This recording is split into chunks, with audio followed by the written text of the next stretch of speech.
Hi food lovers, today we'll be making Ofe Akwu.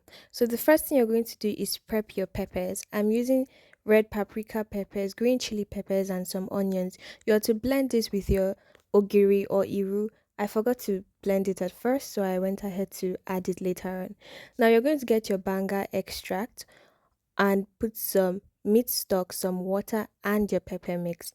I then added some periwinkles that were washed. Then I covered this up and let everything come to a boil. That took about 10-15 minutes. At this point, you're going to mix it and go ahead and season your mixture that's boiling.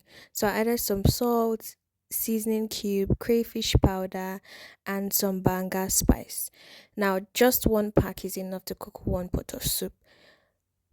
This spice is a combination of local spices ground up together. If you have access to the local spices, you can grind everything yourself. Then I added some Cameroon peppers and some scent leaves. They were dried scent leaves, so I had to soak them in some water before adding it to the pot. Then I covered this to simmer for another 10 minutes. Then I added in my proteins. For this, I used some roasted beef and turkey meat. You can use any protein of your choice. Now, after that, I added in my smoked fish. I just grilled my fish in my oven and then I covered this to simmer for about 5 minutes. You don't need any long time because the meat and the fish are already cooked. And then I went ahead to add in my frozen spinach. I didn't have any fresh ones. If you have fresh vegetables, this is the time to add them and then you turn off the heat and let the steam do the job. And then I went ahead to serve mine. What will you be having yours with?